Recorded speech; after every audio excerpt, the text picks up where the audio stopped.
రాష్ట్రపతి భవన్లో పద్మశ్రీ తీసుకోవడానికి ఓ 105 ముసలమ్మ వచ్చింది.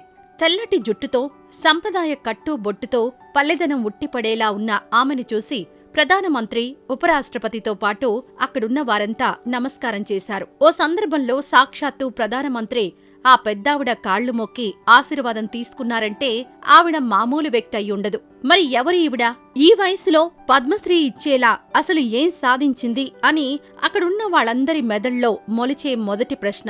ఆవిడ గురించి చెప్పాలంటే భూమాతకి ముద్దుబిడ్డ ఆవిడ. పైరుకి ఆమె కొంగు తగిలితే పైరు పులకించిపోతుంది. పచ్చటి పైరుల భాష ఆవిడికి అర్థమవుతుంది. వాటి ఆకలి, అవసరం తెలిసిపోతుంది. ఆవిడే పప్పమ్మాళ్.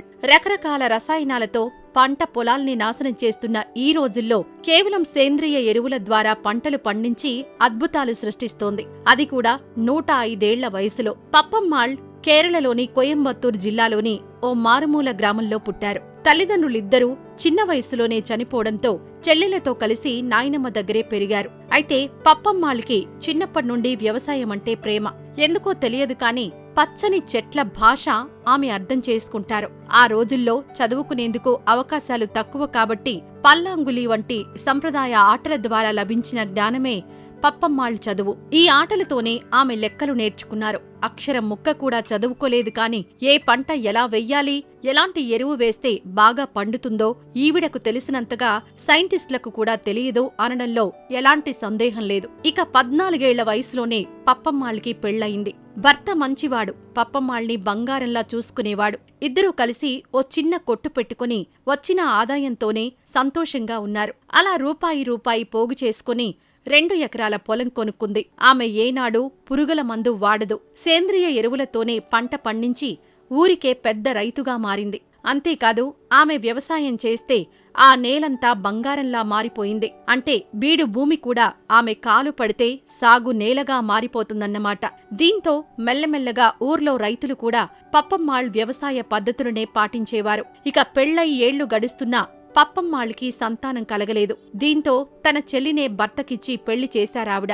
కాని ఆవిడకి కూడా పిల్లలు కలగలేదు. ఇక ఆ బాధని గుండెల్లోనే దాచుకుని వ్యవసాయం చేయడంలోనే లీనమైపోయింది. నెమ్మదిగా కాస్త డబ్బు పోగు చేసుకుని ఊళ్ళోనే 10 ఎకరాల భూమి కూడా కొనుక్కుంది. ఇక పప్పమ్మాళ్లకు వ్యవసాయం అంటే మొదట్నుంచి ఎంతో ఇష్టం. అందుకే అందులోని మెళకువలను ఎంతో ఓపిగ్గా నేర్చుకున్నారు. ఆర్గానిక్ సాగుపై జరిగే సదస్సులకు, సమావేశాలకు హాజరై అక్కడ తెలుసుకున్న కొత్త విధానాలను ఆమె తన పొలంలో ప్రయోగించడం మొదలుపెట్టారు. తమిళనాడు వ్యవసాయ విశ్వవిద్యాలయం రైతుల కోసం నిర్వహించే శిక్షణా తరగతులకు కూడా పప్పమ్మాళ్ అప్పుడప్పుడు హాజరవుతుంటారు.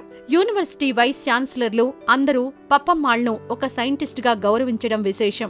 మొదట్నుంచి రసాయనాలకు దూరంగా ఆర్గానిక్ వ్యవసాయమే చేస్తూ వచ్చిన పప్పమ్మాళ్ నేటికి అదే విధానాన్ని కొనసాగిస్తున్నారు.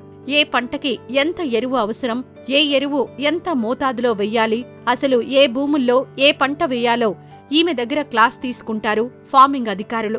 అంతేకాదు ఆమె రాజకీయాల్లో సైతం చురుకుగా పాల్గొనేవారు. తొలుత తెక్కంపట్టి గ్రామ పంచాయతీలో ఆమె వార్డు మెంబర్ అయ్యారు. ఆ తర్వాత 1959లో కరమడై పంచాయత్ కౌన్సిలర్గా కూడా ఆమె ఎన్నికయ్యారు. అలా తమిళనాడులో మొట్టమొదటి మహిళా కౌన్సిలర్గా కూడా ఆమె గుర్తింపు పొందారు. పప్పమ్మాళ్కు దివంగత డీఎంకే అధినేత కరుణానిధి అంటే ఎంతో అభిమానం, గౌరవం. డీఎంకే పార్టీలో ఆమె సభ్యురాలు కూడా. ఇక ఈ పెద్దావిడ వయసు 105.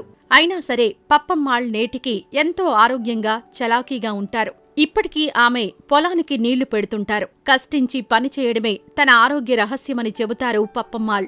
నిరాడంబరంగా, నిజాయితీగా, చీకు చింతా లేకుండా జీవించడం తన దీర్ఘాయుషుకు కారణమంటారు. జీవితంలో సాధించవలసినవి ఎన్నో ఉన్నాయని, అందుకే ఊరికే నిద్రపోతూ సమయం వృధా చేసుకోకూడదని నవతరానికి సలహా ఇస్తారు పప్పమ్మాళ్. ఇప్పటికీ ఆమె వ్యవసాయానికి సంబంధించిన పలు కార్యక్రమాల్లో చురుకుగా పాల్గొంటారు. తమిళనాడు మొత్తం మీద అత్యధిక వయసు కలిగిన మహిళగా కూడా పప్పమ్మాళ్ గుర్తింపు పొందారు. మరి ఇలాంటి గ్రేట్ పర్సన్ నేటి తరానికి తెలిసేలా వీడియోని షేర్ చేయండి. ఈ వీడియో కనుక మీకు నచ్చినట్లయితే సబ్స్క్రైబ్ చేసుకోండి.